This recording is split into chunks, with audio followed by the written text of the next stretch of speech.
The all-new Honda Accord has been met with very positive reception since it came out last fall. Both of its gas engines switched to turbocharging for greater efficiency. But for those really concerned about getting the best possible mileage, Honda is now introducing this new hybrid version. It is designed to be the best of both worlds, by leaving all the fundamental things alone, but increasing the mileage to 47 combined. Like always, this review will cover all trims of the hybrid, from the base LX to the loaded Touring. So let's go ahead and see if this is the Accord to get.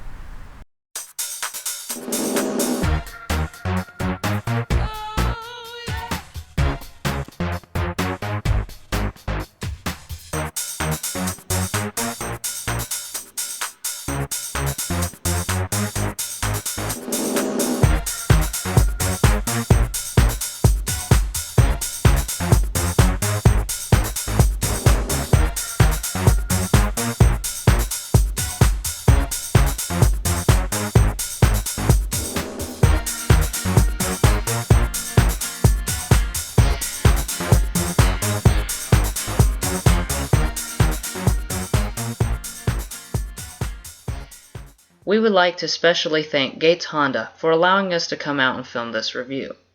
If you would like to find out more information about their dealership and large inventory of Hondas, then check the video description for both their physical and web addresses.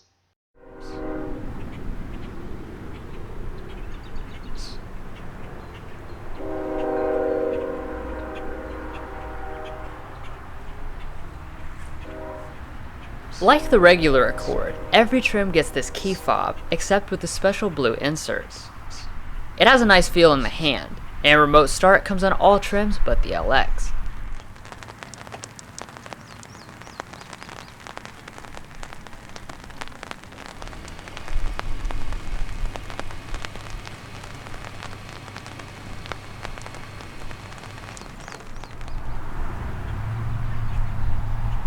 Smart Entry also requires the EX and above.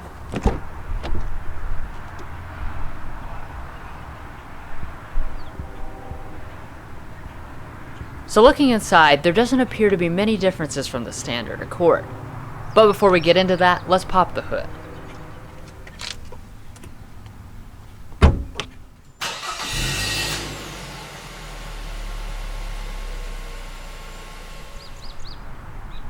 So when you go for the hybrid, you ditch the turbocharged engines and instead pair a naturally aspirated engine to the electric components. The setup is pretty similar to last year's hybrid, and combines a 2-liter 4-cylinder engine with a single electric motor to generate 212 horsepower. Power goes to the front wheels only, and is delivered via a single-speed direct drive transmission. But of course the number that is most important is the fuel economy. And it definitely delivers with an easy to remember rating of 47 city, 47 highway, 47 combined. That puts it right in between the mileage focused Camry Hybrid LE and the other Camry Hybrid trims.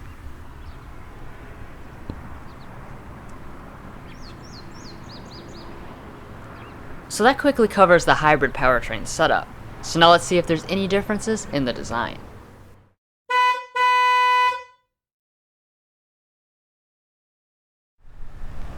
Industry-wide, the days of making hybrids look intentionally weird are over, and this is the latest example. Up front, the grille is entirely unaltered from the gas-powered models, so you're looking at a black U-shaped portion and a large chrome piece across the top. That chrome carries into the premium-looking headlights, which are LED low beams on all trims and LED high beams on the Touring. There is also a small blue accent in there, and below are LED fog lights on all but the LX.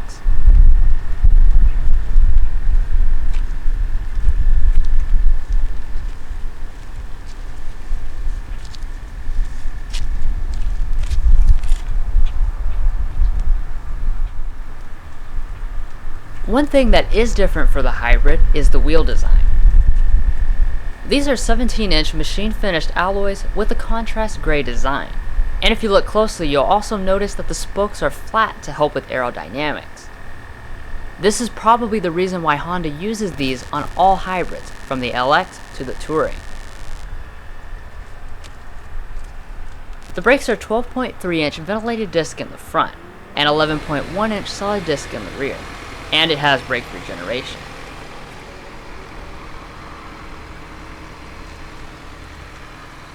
Backing up to the mirrors, they will always be body colored and power adjusting, with heating coming on the EX. You'll also find blind spot monitoring on all but the base car, which is nice.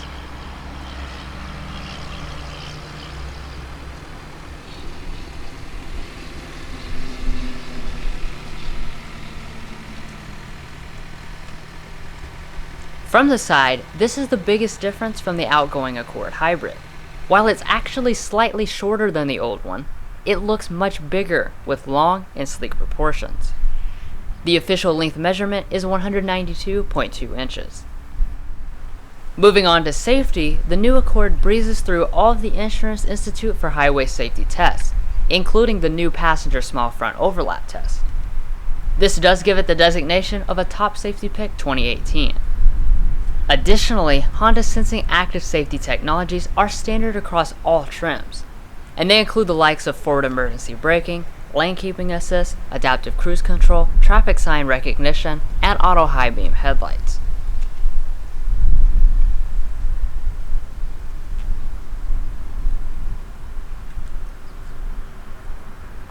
As we walk around to the back of the hybrid, again you'll see that there are no significant changes from the gas models. You do have a small lip spoiler, and the taillights are identical in their partially LED design. However, down below, the exhaust is hidden, and you get a chrome accent instead.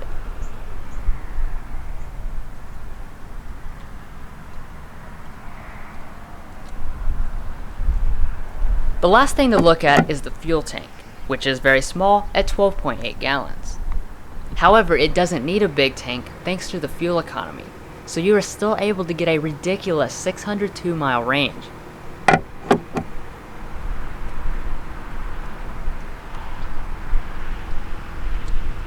Well, that wraps up the exterior, so now let's see if Honda has made changes to the hybrid's cabin.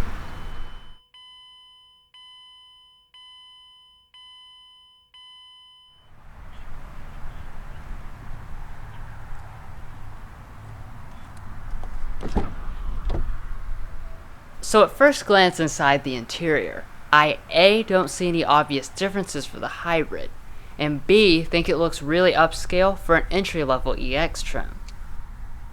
As far as colors go, you have three to choose from: this gray, beige, or of course black. And the seating material is cloth on LX and EX, and leather on EXL and Touring. Surprisingly, even if you have cloth seating, you still have the same leather trim on the doors.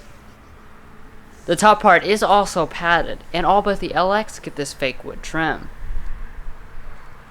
Your front two windows are one-touch automatic.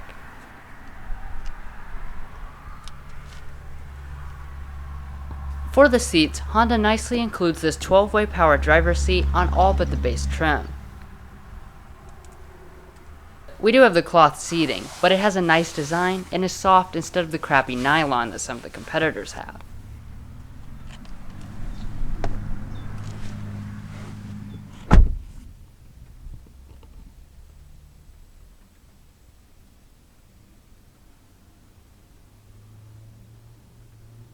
So like I said, it's really quite impressive that the second to bottom trim still looks this nice. And once you start touching things, there is essentially no difference from the Touring.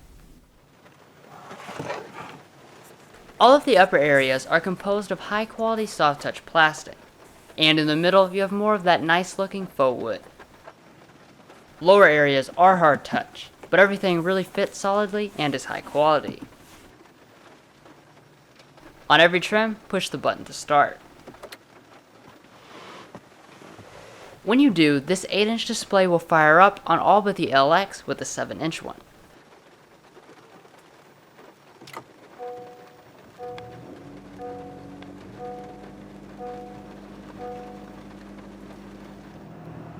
So the hybrid's gauges are a bit modified, but they are still a screen on one side and physical on the other. Since this is a display, it can change to show several different power charts. and of course also the traditional stuff. Coming back to the wheel, we have electric rack and pinion power steering, but it's not leather wrapped until you get to the EXL level. On the left side of the wheel, you basically have the gauges and entertainment functions. And on the other side, you have the adaptive cruise controls and lane keeping assist. The wheel itself is manually adjusting, but heating is not available. Now moving on to storage, this is an area where pretty much all Hondas excel.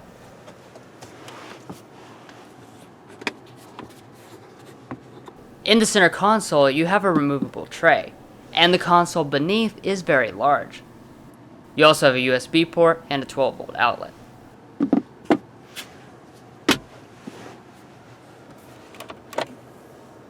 Behind the cover, you have a nice sized bin that is also fairly deep, plus another 12-volt outlet and USB.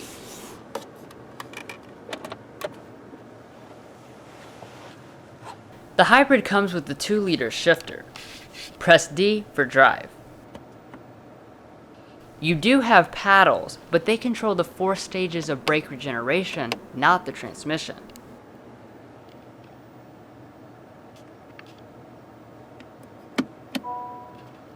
When you shift into reverse, a standard backup camera will appear. It has trajectory, parking sensors on Touring, and 3 views on all trims.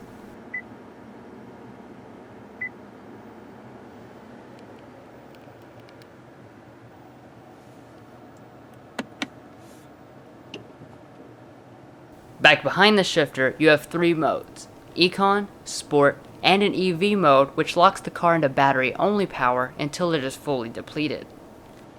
Back a little more is an electronic parking brake and brake hold feature for red lights.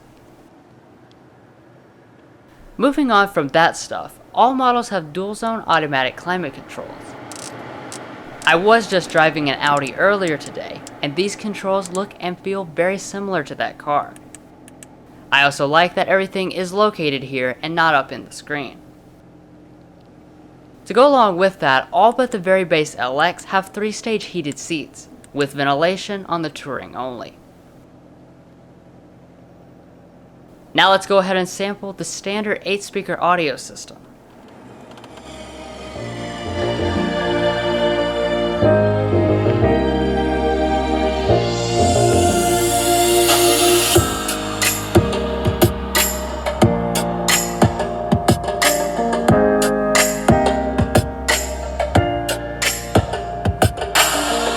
Sound quality is decent considering the price point.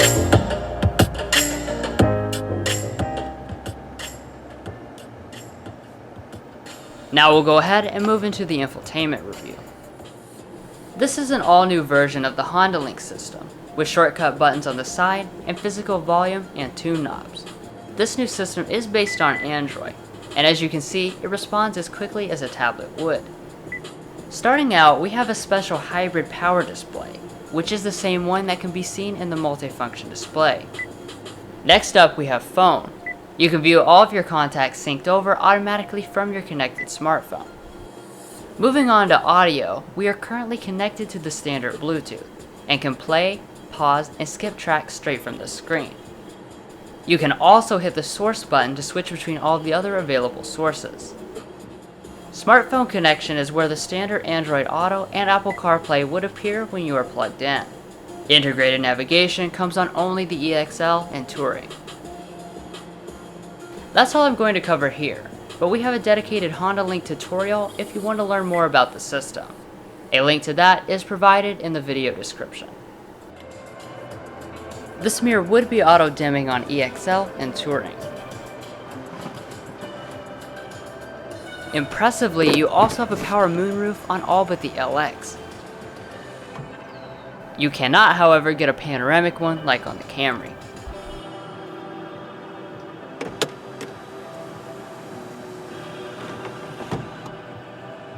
This is my 3rd time being in the new Accord, and honestly, it still impresses me. It is a clean, modern, and sophisticated design. Plus, you don't make any real sacrifices by going for the lower trims.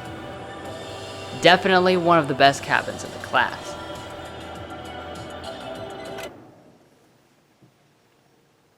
You do get a little eco score at the end of each drive to shame you into doing better next time.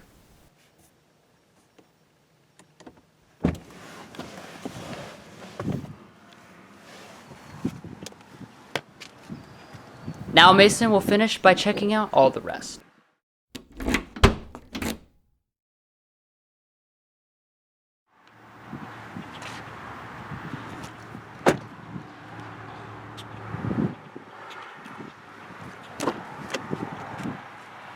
The rear door trim of the Accord is quite nice, especially for just the EX trim.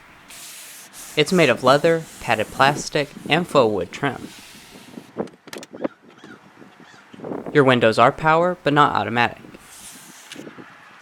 As far as rear space is concerned, the Accord Hybrid comes in at a massive 42.3 inches of legroom and 40.4 inches of headroom, both of which are at the top of its class. The cloth seats are a nice design, and I also found them to be pretty comfortable.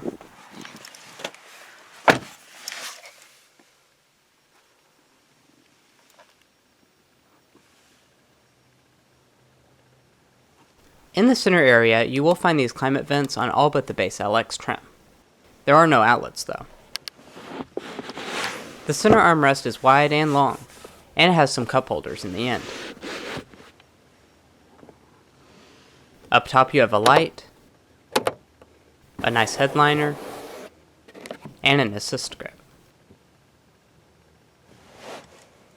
The Accord is gigantic in rear space, and as you can see, I can fully stretch out and slide my seat up under the seat. Honestly, it feels like a limo back here. Summed up, I've been in the new Accord's rear seat several times, and it continues to impress. Space is crazy, features are better than expected, and all of the materials feel luxurious even on just the EX.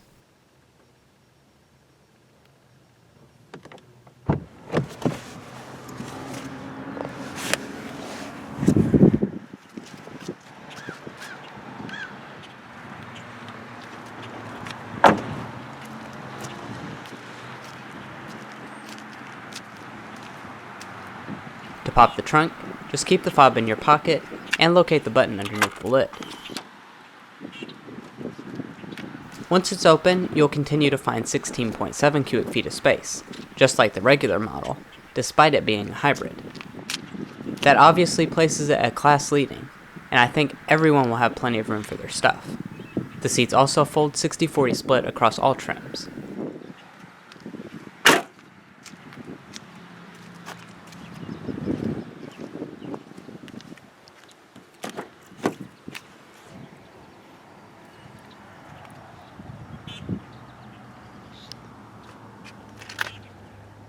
The passenger seat is manually adjusting on this EX, or 4-way power adjusting on EXL or Touring.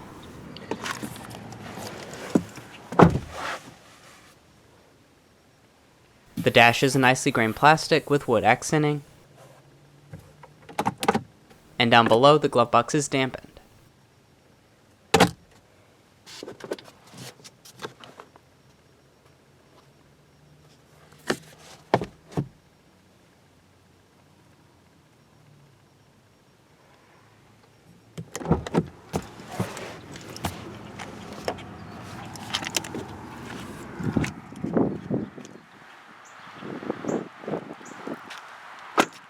Well guys, we hope you enjoyed watching this in-depth review on the all-new 2018 Honda Accord Hybrid EX.